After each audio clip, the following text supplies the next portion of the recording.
Hello, everyone. How you doing? We are here. Last week, we recorded our record amount of podcasts that we've recorded in 1 week. We like to bring you guys new content weekly.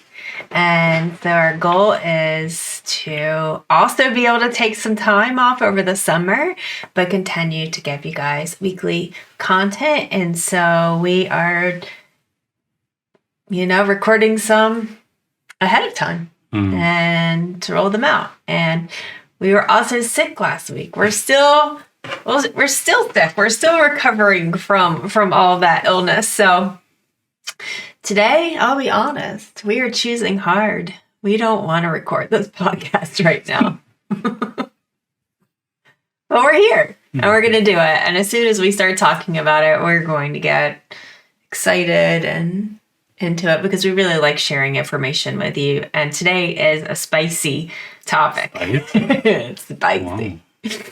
So today we're going to talk about common billing errors that are fraud. Spicy. I'm rolling on my sleeves. You're getting ready for this. Mm-hmm. Getting ready. Right. So no one, I'm pretty sure. I haven't met anyone. I can say with confidence, like 99.9% confidence, no one comes into this business and goes through all of the hard work to get credentialed and provide services for families. And they say, how can I do this wrong?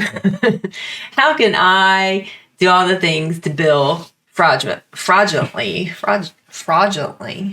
You can't even say it. Can't say it. Oh, man. No, we don't. We all are trying the best that we can. And there are mistakes that happen that, one of those, you don't know what you don't know until you know.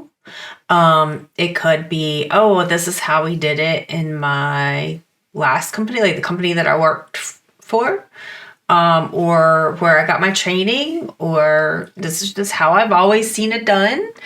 That's where I learned on Facebook. Well, I learned on social media, yeah. But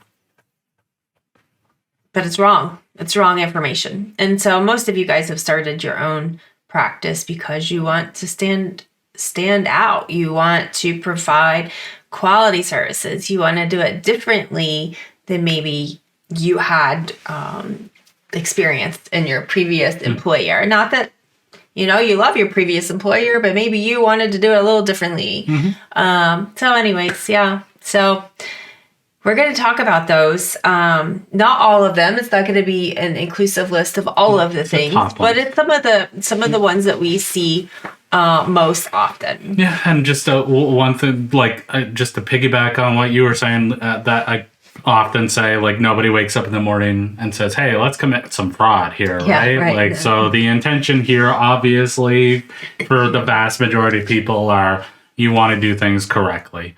And, similar to what you said, a lot of the consults that we have are, I want to do things the right way. I'm leaving a company that maybe I don't feel comfortable doing some of these things. And so, these are, again, here are some things that you want to avoid, whether you're in business and you're established, or if you're just starting out. Absolutely. All right. So the first one, they're in no order. We're just going to throw them out here. Non-credentialed provider billing. So there are definitely risks and implications of billing under credentialed provider for services performed by a non-credentialed provider. Yes. Is risk even the right word? It's wrong. You shouldn't do it. Yeah, you just shouldn't do it. There are some circumstances where this may be allowed, but typically not in the ABA world. So maybe a doctor is like there's a resident, right? And so they would bill under the doctor because, you know what I mean? So in those situations, that very similar to what an RBT would be. So in that situation, the RBT is billed under the credential provider. But when you have a credentialing process, this is basically the word of thumb. When you have a credentialing process for a provider, then you cannot bill that provider under another provider. Does that make sense? So if there is a credentialing process for a BCABA, for example, you cannot bill them under a BCABA, right? Unless you're doing direct service. And then same with a BCBA. So typically the way this is going to work is that, and a lot of people do this, is you'll hire a BCBA and then it takes 3 to 9 months to credential them, right? And so it's like, what do I do? Right? They've got this big salary and I can't afford to not have them do something. So we'll just get them to take some of these cases that we have, and then we'll bill them under one of the other BCBAs that is already credentialed. And so that's a no. You can't do that. So that is literally the definition of fraud. So you're saying that Sally, the credentialed BCBA, is providing the service when actually it's Fred, the non-credentialed BCBA, doing the services. So you can't do that. Most funders will allow that BCBA to do direct service while that's waiting. Or the best thing that you can do is get single case agreements in place. So you've submitted their application, and then you call up the funder and say, look, while we're waiting this 6 months for you guys to look at this piece of paper, that should take you 30 seconds. Can we have a single case agreement in place so that we can use our staff to the best of their ability? And that many funders will allow for that. So that's the best practice. Don't bill under don't use a non-credentialed provider and bill under a credentialed provider. Check. Starting or running an ABA practice, feeling overwhelmed with where to begin or how to grow? You're in the right place. At 3 Pi Squared, we've curated a comprehensive suite of consulting services designed to tackle every aspect of your ABA practice. Struggling with rate negotiation or that Optum audit? Worried about compliance or how to set up your core values? We've got you covered. We can also guide you through the essentials of running a smooth operation, effective hiring, staff training, and beyond. But that's not all. Our consulting services are tailor-made for ABA practices like yours, focusing on sustainability, ethical practices, and quality care. Join the hundreds of ABA business owners who have transformed their practice with 3 Pi Squared. It's time to turn your challenges into opportunities. Ready to elevate your ABA practice? Visit us at 3 Pi Squared and let's get started. Because together we can achieve more. 3 Pi Square, empowering your ABA practice to succeed. It's, and there again, it's just one of those things that sometimes the mistake is innocently made. There again, that's another reason why you should know the procedures and processes for the credentialing for insurance. Yeah, right? We had somebody reach to us. I don't know. It was 8 months ago. And I don't know the name of this company, and I don't know. But they were saying, hey, we're in this situation where we're billing under the one provider, and we've done it this way for a certain amount of years because every time we bill under the other provider, it gets denied. You can't do that. So even if they're both credentialed, you have to bill under. You can't just say, well, we get denied when we bill under this credentialed provider, so we're just going to put everything under the other credentialed provider. Even in that situation, you don't want to do it. Even if the only thing that results of that is a corrected claim, how many corrected claims you're going to have to deal with, but how much time that's going to take, and how much scrutiny this funder is going to have on you. So I would, you just can't do that. Just can't do it. I don't know what's else to say. Yeah. So. Okay, so the next point is billing for session notes. Yeah. So you cannot bill for writing your session notes. Correct. Is that what you're saying? Yes. And so many people do this. Many people do this. And you can't. So this is not a billable service. And so the scenario that most often happens is that RBT has finished their session, and then for the last 20 minutes, 15 minutes of the session, they write out their notes, they get their signatures, they, upload their data to wherever, and then they leave. So in that situation, that is not a billable service. Now, I will tell you this, and then you do with what you will. And I would recommend that you talk to your funder before you do this. But most funders have a roundup rule. And it typically with a 15-minute unit, if you complete 8 minutes of that unit, you can round up so you get the full 15 minutes. So that means there are 7 minutes at the end of a session that you can do something that is a non-billable service. Does that make sense? Mm-hmm. And many funders allow for this, but you need to look at your contract and make sure that you can do this.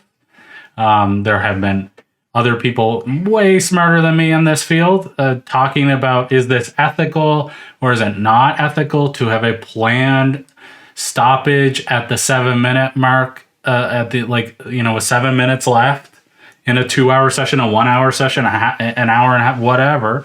Is it ethical to do this and bill for that? And you can listen to them. I'm telling you the rule.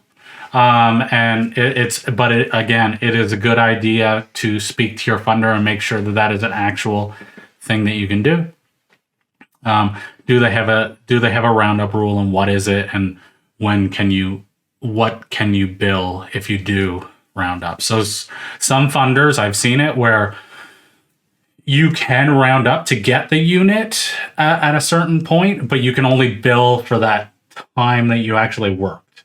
So you would have to charge a percentage of the actual amount. So you could only bill for 8 minutes. Do you know what I mean? So you have to divide that unit and take the percentage, which I don't know what that is. 8 divided by 15, whatever that is, right? And then you could then multiply that number by the per unit charge, and that's all you could bill. So that doesn't do you any good if you're going to do something that's non-billable with that last 7 minutes. So that's just something that you need to be aware of about your codes and your contract, and if that's allowable. And whatever you decide, this is something that you should definitely clearly communicate to your team. A lot of times, not even a lot of times, if you don't communicate to your team, they don't know. And so not only communicating the policy and procedure of how to bill and what you can bill during certain times, explain to them like the non-example, go through the non-example and explain to them why you can't, right? Because it might just be, they might think that, oh, well, I know I'm supposed to do this at the end, but I do have a little bit of time right now.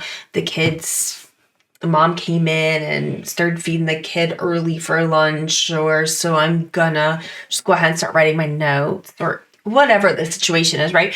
But if they are in clear understanding of what the rules are, not necessarily your rules, but insurance's rules, right, then that will help them to make those decisions in the moment. Right. And because we have our policies and we have our procedures and we have our trainings and we have, we set everything up, but we don't live in a perfect world. And I think that the AB on tap guys will say like it's not a lab, right? It's your living room or, Right. in the clinic or school or whatever, right? It's not going to be like, you have to set your staff up for success, for allowing them all of the information so that they can make the best decision that they can make in that moment. And the more they understand the why behind the rules and the intention there, then they can make those choices and or come reach out to you and ask you, okay, this is what I did today. Is that okay to do in the future? And having that open door for them to be able to come to you. Right. Because a lot of these, not just for this particular session note rule, though this one happens, this is one that can get really tricky, really fast, really muddy. But all of these, right? Like if you've not just BCBA level staff, but also tech level and admin, anyone on staff should understand the basic rules of insurance, right. What can and cannot be billed for, and what the process is to do if they've hit like a different scenario that hasn't been brought up. How do they handle that? Right. Session notes it's a real thing. We have to write our session notes, and we can get into but that's crazy that they don't pay us for that, but we have to provide, like, it is what it is. So it might be something that you look at ahead of time when you're budgeting, right? When you're looking at the hiring process and when you're starting out, how are we going to do session notes? And am I going to allow X amount of time non-billable for my staff to write their session notes? Am I going to put something in place to make sure that we're not requiring too much data or because you can't, like making sure that you're taking just the right amount of data to get what you need, mm-hmm. and to track what's needed. And being able to afford paying for it and making sure it's done right and that it doesn't put you on the line for fraud. Yeah, I mean, this is a required part of the job, and so if it's required, you have to pay for it. You do. So. Yes, I think that's very good that you bring that up, because I think we have to be direct here, right? Like, you can't just not pay them because insurance isn't covering it. Correct. Yep. Gotta pay your staff. Hi, it's us. In the future. For those of you guys who are listening and not watching, we are interrupting ourselves. Mm-hmm. No, we just wanted to take a few minutes to add some additional information regarding session notes to clarify a couple of points. When we were watching this back for edits, we felt like we needed to add a little bit more here. So here we are, as if we have not said enough about session notes. Steven's yawn you saw just a minute ago. Or heard. Did I yawn too? No. Or heard. Oh, or heard. Right, because they may be listening or watching. Got to keep it consistent. 100%. Well, anyways, we'll bring it back to the topic here. So we just wanted to reiterate or to make clear that we're not saying that you can't collect data or you can't write notes during the session. What we are saying is that you can't complete the session, send the client over to do their own thing, and you're clearly no longer interacting with a child and you're saying session is done. Right. And then you're sitting to write your notes. Correct. Collecting data is integral, key part of providing services. And so it's really important to do. And as Stephen made a point a minute ago about newbies, right? So if you have a new hire, and this is really where it happens a lot. Exactly, yes. Right? Like someone who's new to the job, new to your company, and they're learning how to multitask and how to fit in the note writing and data collection within the session, right? We know it's very important to collect the data within seconds after it occurring.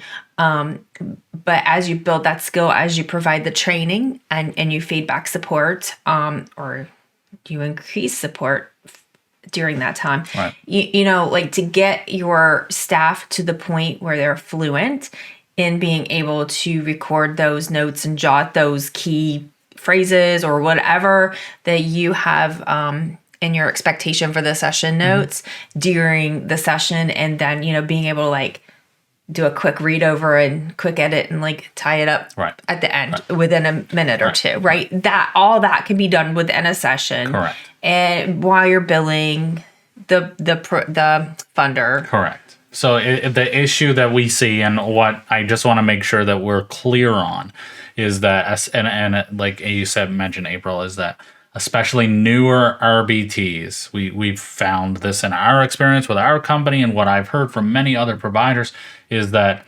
they'll just be like, I don't know how to do a session note during the session, and I have to sit down right at the end. So like they'll stop maybe 20 minutes before the session time really ends and just say, okay, here, take your iPad, you know, go back and see your mom or your dad, and I'm going to write my note.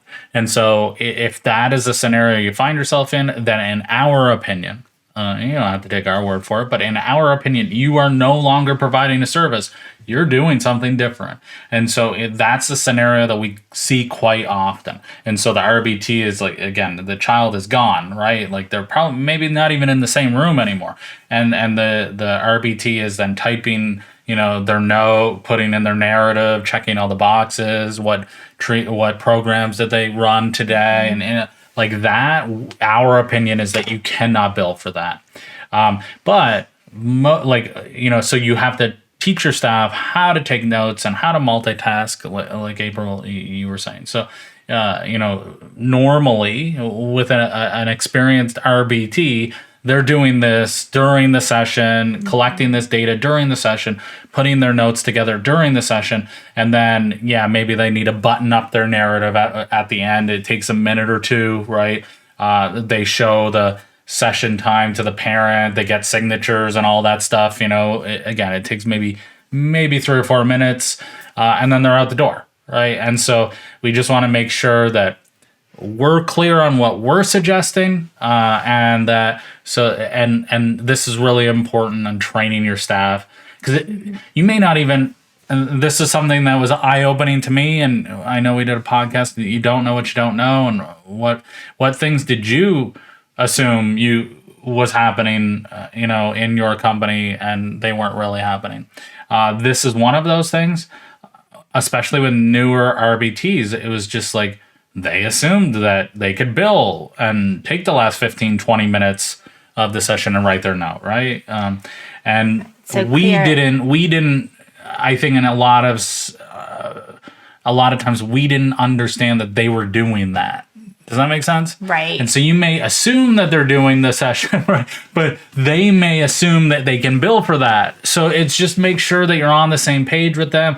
You get an understanding of what a session looks like and how it feels, and what does the end of the session look like? How do you close a session? Because, you know, I know I'm talking about other stuff, and I'm keep on talking, but like this is something that I heard from a lot of RBTs is like, you know, mom wants to keep on talking about stuff, or it's like the child doesn't want me to leave, right? And how do I leave a session? So like this is an important part of the job that the tech needs to understand anyway. How do you close a session without leaving a trail of chaos behind anyway, right? So you just want to make sure they understand how to leave a session appropriately, I guess. Does that make sense? Clear expectations.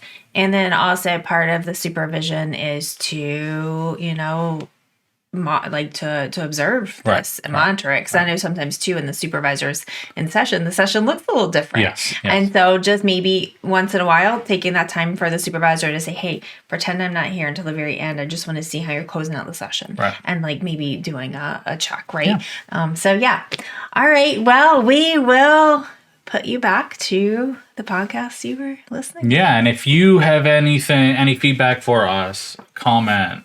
Really, the more you comment, the more we learn. So, we would love to hear from you. The floor is open for discussion. Absolutely. Please. All right, and now back to the original podcast. See ya. All right. So billing during naps. All right. So whether it's clinic, and you have a scheduled nap time for kids of a certain age, or you're in a school and you're shadowing or providing services in a school or a daycare and it's nap time and the child naps, whether it's at home and for whatever reason, whether you're just starting out and he or she's a little guy, or you're, deep into therapy and they're getting sick and they couldn't sleep well last night, whatever reason, planned, unplanned, child falls asleep during the session, you have to stop the clock. Oh, goodness, that's that. You were talking about sleeping. He's over here yawning. I need a nap. No, yeah, and the other thing. So little Steven, your little client Steven, or adult. I mean, maybe I shouldn't just put it as like any individual that you're serving. I think probably, especially since I was focused on early intervention, and it happened a lot with little kids, but any individual you serve, they start yawning and they fall off to sleep. Can't bill for it. Yeah. The other issue that you may be running into and not knowing, and we're kind of getting off on a tangent here, but I think it's really important when you're talking about this topic, is if you are allowing naps at your clinic, you may be you may need to follow some more regulations than you are actually following. So make sure. Many states have now moved their daycare regs over to the Department of Education. I think it's probably more of them now that are under Department of Education than are not. It used to be pretty much, I think, under Health and Human Services or something like that, I think. So if you are providing naps, you may be a daycare.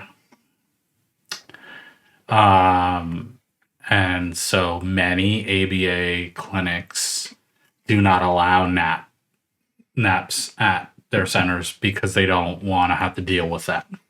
Now, I'm not saying that you should or shouldn't, but if you do, you need to make sure that you're following all of your state's regulations and how and when you are possibly a daycare.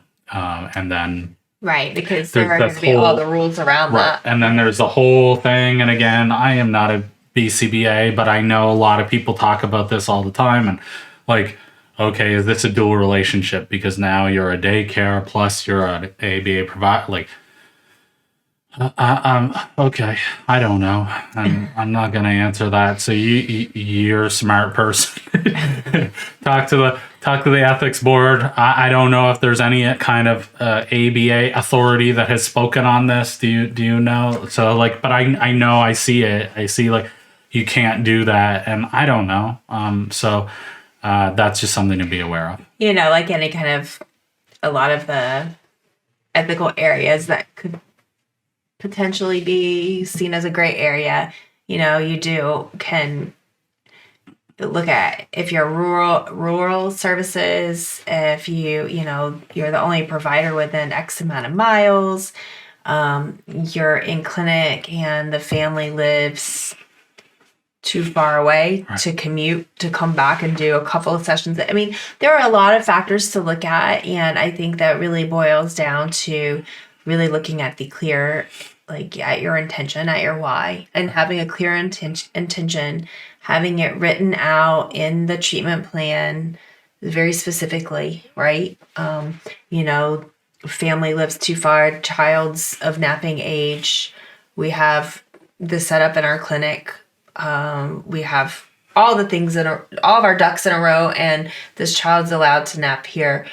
But then you're also putting in that it's, this is not part of the therapeutic process, that they're not part of treatment, that you're allowing the space for the nap so that they can have the afternoon session and be whatever. I don't know. But yeah, just making sure that you're clearly defining your intention and the why behind what you're doing, and that everyone's an understanding, I think can also help diminish some of that ethical gray area. Sure.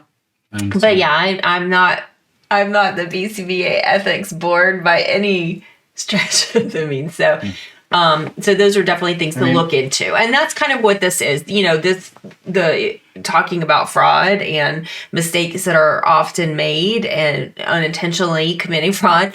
That's what this is. It's just really like questioning and looking into all these little things that you may not have thought about. And now we're saying, hey, you need to think about them. You need to have something in place. I mean, I'm personally fine with the whole nap thing. It's like, okay, but what are you, is this another service that you're providing? And how are you charging for that? Is this a different entity? How are you paid? Or you just because you got to have somebody looking after these kids when they're napping. Right. And I don't know what the ratio is, but I mean, some people might say, oh, well, I'll just have the admin person step in for an hour and there's a room full of sleeping kids, right? Yeah, so do they need a certain training? Do they, exactly. all of this stuff needs to be. What's the ratio? Yes. What kind of sleeping supplies are needed? And I mean, there's a lot. So definitely look into that if that's something that you are doing. But for 100% sure, we can say black and white, you can't bill for naps. Correct. You can't bill insurance for naps. And I would even say if it's Medicaid, right? It's you can't bill the family. You can bill direct service. But you can't bill the family, right? Especially for Medicaid, because that's where it gets a little trickier, right? That's again, this is the question that you're going to have to figure out. Is this a daycare when they're napping? Or is this an ABA clinic all the time? So those are questions for a different podcast. All right. So moving on. Maybe we can get an expert in here. Ooh, a napping expert. No, not napping. No, I know, but as far. I am a napping expert. I'm exhausted now. I don't know why. Maybe we should have left that for number 8. Right. Then go take a nap. All right. So next is inaccurate session length billing. Mm-hmm. So you are writing down time in and time out or start time in time of a session that's not what really took place. Yeah, and I think that this is a mostly honest mistake when I've seen this. And again, I'm picking on the RBT or the BT too much here. So I'm just going to say person goes to their session. It's supposed to be 12 to 2 and they get there at 12:03 and they clock out at 2:01, but they put down 12 to 2. Can't do that. Just can't. Even if in this scenario you would probably qualify for a roundup, you're making the exact same amount. It doesn't matter. You need to put the correct time in and time out down to the minute. So it's really important that you're doing that. And again, this is about educating your staff and the importance of this and why it's so critical that we are exact on these things. I think one of the biggest mistakes that were made in our agency with that, because we had multiple rounds of timesheet checks to try to catch all of these things, so that I'm sure we'll go over that by the end of today, how to mitigate some of these. That might be another podcast. We'll see how long it takes us to get through all of the things. But anyways, we have multiple layers of checks that we did to make sure that we, to do everything that we could to not accidentally bill wrong, right? And but that was one of the biggest things, was if it's a 9 to 12 session, or you said 2 to 5, 2 to 5 or whatever, you kind of, especially those in-home, I'm going to just kind of go stretch here and say a lot of the in-home clients, or it's oh, that's my 9 to 12, Monday, Wednesday, Friday client. Or, it almost becomes the timing, the name of it. And so it's just so natural to go to put 9 to 12, this is my 9 to 12 session. Yeah, I think this is I think that could happen in the clinic. Oh, we take lunch at noon. It's always noon, right? But no, we took it at 11:58 today, or we took it at 11:45 today, or 12:10. You're right. I mean, it could definitely, I guess, be, it really just depends. It could be anywhere, and anyone could be open to this, BCBAs, BTs, RBTs, whatever. But the thing is, I'm thinking I don't know, because we used our own billing, like hybrid billing system. We had our own things in place, so I haven't had experience with a lot of the ones that people are using now. Right. So I'm hoping that helps cut down on that, where you have like electronic billing and you're doing timesheets like through through an app or through software, where it might, like, you might have that ability to clock in and clock out more accurately, and not just blanketly put like 9 to 12 session. I don't know, but these are definitely things to educate your staff on the importance of, as close to possible as the minute. Yep. Even though it seems weird to put like 12:01, Yep. but that's the time that you get started, then that's the time. That's the time you get started. And then even Did we mention we were sick? yeah, we did. Sorry about that. It's just that like lingering cough, right? I was talking to them, not you, but Oh, okay. Whatever. Anyways, my point being, it brought me to the thought of, I mean, it can happen in clinic too, but in home is like, when do you start the timer? Right? So you can't bill for session notes at the end, right? So there's going to be a specific protocol of how to end, but you know, these are things that especially for in home, because there's not as much it's in home, it's in someone's home, and it's not, you know, and you're scheduled for a 9 to 12 session, and you get there at the front door at 9 o'clock, and you come in and mom tells you, oh, you're like, oh, hi to the parent and or the guardian, and oh, I love that sweater, oh yeah, I got it on sale, or whatever, you know, you have your small for 10 talk minutes, yeah. Or oh, Johnny is not sleeping, and he, you know, he didn't sleep, but he fell asleep for a nap, and we're trying to get him up for this nap, and so Johnny's awake, he's groggy, and he's sitting there, and it like takes you. So at what point are you really starting your session? Right. And do you start the clock when you step foot into the front door, or do you start the clock when you sit down to start your your engagement with your client? I don't know, right? You have to. Well, I mean, I knew what was in our clinic, but you have to do it when you're engaging with your client, right?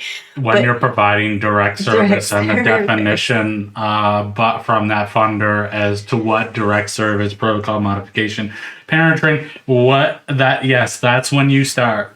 So here's the thing too, though, like if it's a 9 to 12 session, but you're on the regular billing, like, I don't know, 9:12 to 11:47, right?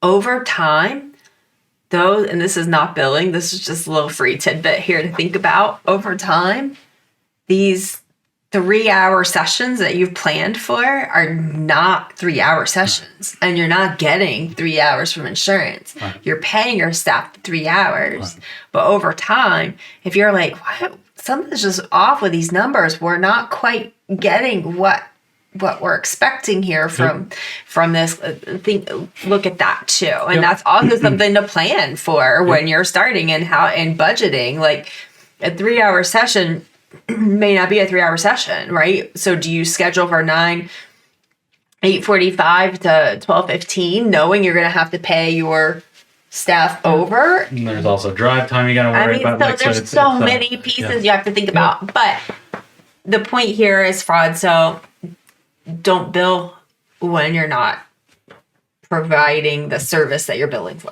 Correct. And be very precise. Yes. And educate your team and talk to your team and have things in place to check to make sure that everyone's following those pieces. All right. So the next thing is, this is a big one. Overlapping billing. Yes. Or concurrently billing. Yes.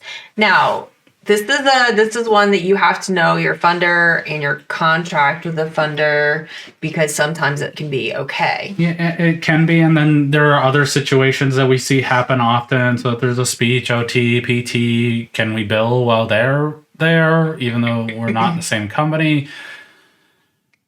No. Or in the same day even, right? Because sometimes they're... Well, yeah, that's the issue that some funders have, is so that you can't bill for both of those in the same day. And so again, so you're going to have to talk to your funder and make sure that you completely understand the rules and how that works. So yes. And then so can you bill for overlapping services like that? Typically the answer is going to be no. If the OT is there, then the OT is billing. And the again, in this scenario, typically how it would work, oh, I guess that's not true. I'm even going to take it back. I'm going to reverse myself and say, okay, so maybe the BCBA is there and they're wanting to do coordination of care or something like that. So they want to see what the OT is doing, or talk to the OT and make sure that everybody's on the same page.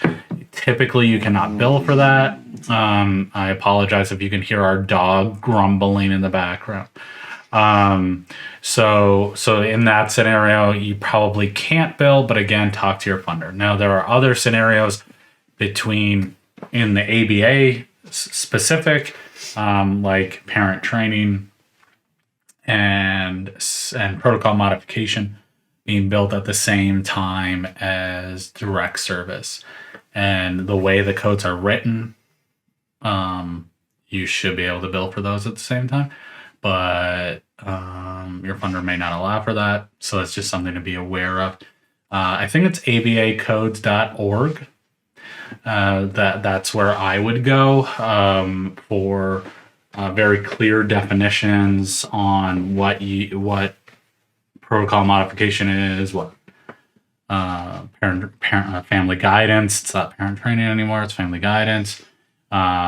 Direct service, what they actually are, and then you can look at your funder definitions. And from what I understand, and if anybody at abacodes.org hears this and they're like, you're wrong, then you can just email me and tell me I'm wrong. But if you have an issue with one of those codes where the funder is doing it differently than the CMS definitions are, so in this case, they don't allow for direct service and protocol modification, or direct service and family guidance to be billed at the same time, then reach out. They have a contact us form on that website. Reach out to them and let them know the funder and what is going on, and they may be able to help you with that. Because from what I understand, and again, abacodes.org, if I'm completely wrong on this, let me know and I will correct myself. They can help with that, and because the funder should be billing or allowing you to bill based on the CMS codes and the definitions of those, and they're very clear that you can bill those at the same time. So I've seen funders allow parent training, family guidance, and direct service at the same time, but they had to be in different locations, like just weird stuff like that. I don't why. Anyways, so it's just something to be aware of. You need to follow your funder's requirements. But if they're doing it wrong, you should seek help. That make sense? Yes, I think that's well said. Okay. Because you should be able to bill for those. Like that, you should be able to bill for those.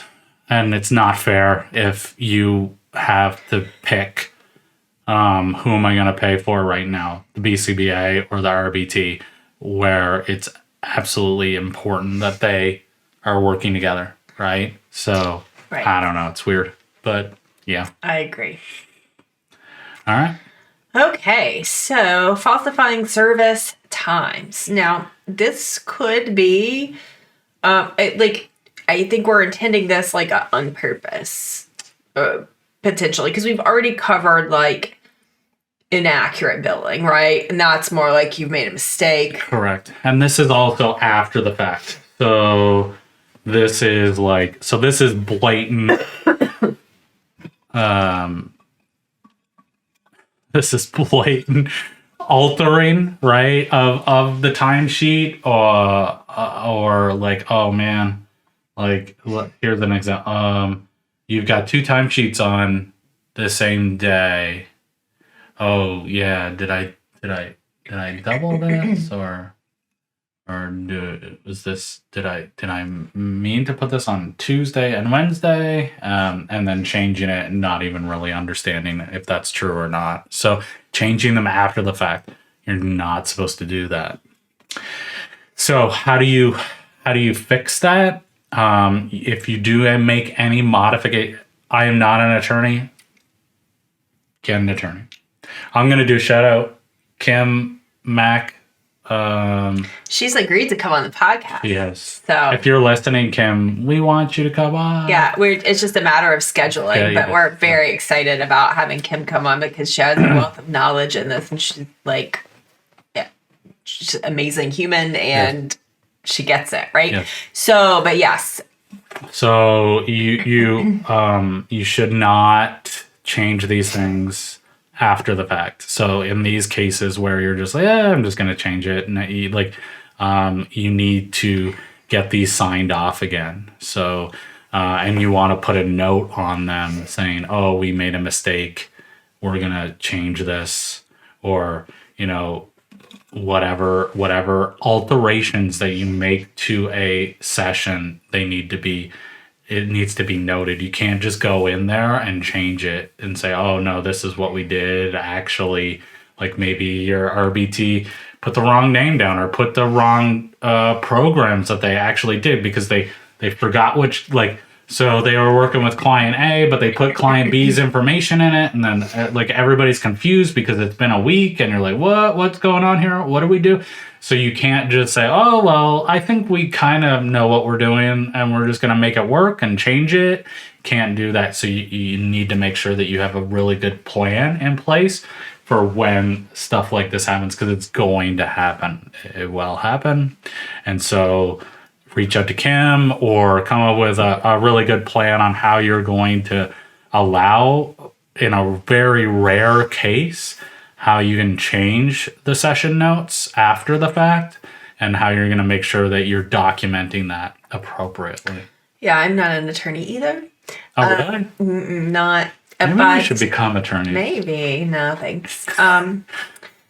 But if I remember correctly, a strike through and initialed is definitely a good start. Yes. All right.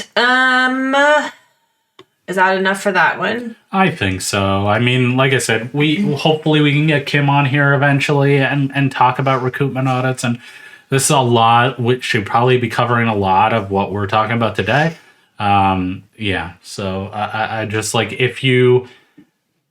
what we were told and recommended to do, and what I've seen on the internet, from people that I trust, is that if you do have to make a change to a note, that you have to document that you're changing this note. Mm-hmm. And so this is where training comes into place, right? So you want to make sure that the narration, the narrative on your session note is appropriate based on the description, the definition of the actual service that you're providing.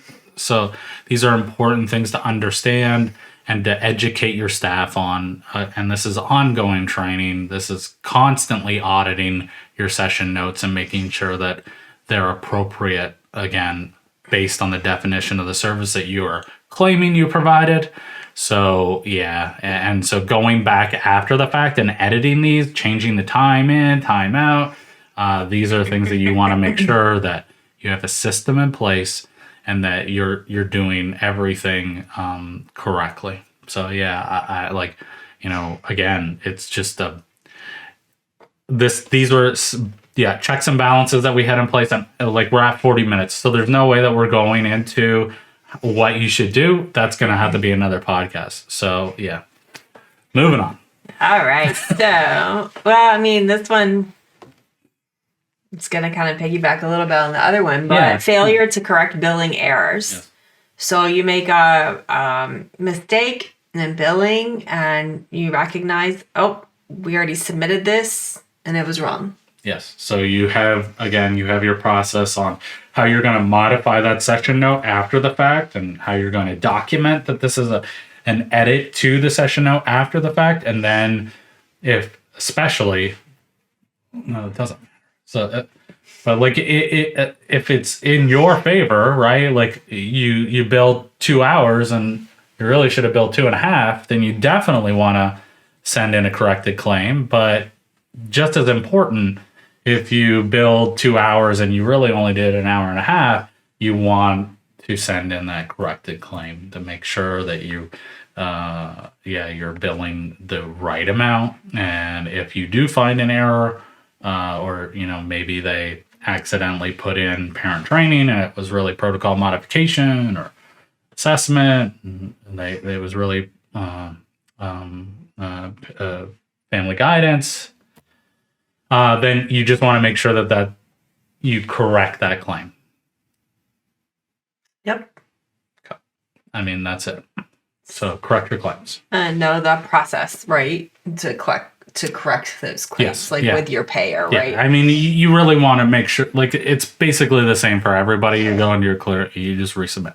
But you want to know that, you definitely want to know that process. If you're a new business, that's something that you're going to do. You're going to make a mistake. I don't care what biller you use. If there's going to be a mistake, like you're going to, And so this is another thing that we highly recommend, is that you know how to read an EOB or a remittance. So you can look at those and say, well, wait a second. We normally see Sally 10 hours a week. Why did we bill 25, right? And so you can look at those and make sure that there are no issues. So anyway, moving on. All right. So the next thing is the staff using the wrong codes. Yeah. So if you're using the wrong code that does not adequately represent the service that you're providing, you're billing one code, the services are a different code, or your language within your notes doesn't quite match the right code. Yeah, I mean, the big one in this, in ABA that we see all the time, right? And this is the one where I get probably the most hate on the social medias for, is a BCBA billing protocol modification when they absolutely should be billing direct service. That's the big one. Just because you're there just because the BCBA is there does not mean it's always protocol modification. That is not true. So if you're doing direct service, then you should be billing direct service. Now, in that session, could you be doing direct service and then having another, like, maybe it's an hour and a half of direct service, and then in that 2-hour session you then build a half-hour protocol modification? Yeah, sure. But this is like the most common mistake I see here is that a BCBA, assuming that I go there, I always bill protocol modification. Well, why wouldn't I? Like, that's a BCBA code. That's not true. If you're doing direct service, you need to bill for direct service. Some funders have a modifier in place for a BCBA to do direct service and get a little bit more money because it's a BCBA, but many funders do not have a modifier for that. So you can always ask for a modifier when you're negotiating, right? Negotiating, yeah. So that's something that you can absolutely ask for. Now, what will you get it? But that's definitely something that I would ask for. Yeah. But typically, So if you're a BCBA going to a session and you're doing direct service as it is defined, then you need to bill direct service. That's it. Does that make sense? Mm-hmm. Cut. And then we have one more. All right. So the last one is cloning. Yes. Tell us what cloning is in this sense, Stephen. So this is a big one that I'm not going to single anybody else because I want definition. Cloning. So cloning is basically it's copying and pasting your session note. So I've worked with this kid for 2 years. We do the same thing every day. I've got this stored in my notes, literally in my notes on my iPad, and I just copy it and I paste it. You can't do that. So That's a big no-no. What about a template? You can certainly have a template, but they should vary. You should not have a session note, like 15 session notes in a row that are exactly the same. That's not going to fly. You will get in trouble for that. So cloning session note is not a good idea. They have to vary. Things change every day. Like, you can't tell me you did the exact same thing. So while it may be very similar, it is not the same, and so you cannot just copy and paste your session note a whole bunch of times. And so yes, you can have a template based on the funder, or just as an organization, you can absolutely have a template, but they cannot be always the same. Yeah, so you cannot. And again, this goes to what will be the next podcast we will record right after this one, is what can you do to ensure that you're not committing fraud. And so having a very robust auditing system is super important. And then following that up with a very robust training system on how to do sessions. And yeah. Absolutely. So that's what we have today about fraud. Yep. We do have some frequently asked questions, but I'm going to suggest that we put those on to the next podcast, because a lot of the questions that we get are more about preventing it, because like, okay, I know this thing's an issue, or I just realized it's an issue, or I heard you say it's an issue. Now, what do I do about it? But everything we went over today, there may be some things that we missed, that it may not be like a full list, and new things are happening every day, and mistakes happen, and so just make sure that first of all, what's expected, like that. And like I said, we'll go over it more in our next episode, but know what's expected, know why you're doing what you're doing. And, it's part of the codes as a BCBA. Most of our business owners are BCBAs. And so it is something that's required now to know about billing. Yeah. And BCBAs need to understand the funder's practices and how to bill. And and the last, you also, I'll end it here, and maybe we'll build on this in the next one, but you need to understand the recoupment laws in your state. Mm-hmm. So it's really important to know from the funder how to bill. If they're billing, in your opinion, incorrectly, reach out to abacodes.org. And it's also super important to understand the recoupment laws in your state. And I will tell you, I think almost every state has so they have a limit on how far back a funder can look. So it may be 2 years, it may be a year, it may be 6 months, depending on the fate. Depending on the state or fate, or fate, yes. But they almost all have a carve out for fraud. So if the funder thinks that you're committing fraud, then they can look back as far as they want. So while this is a low bar, we don't want to be committing fraud, right?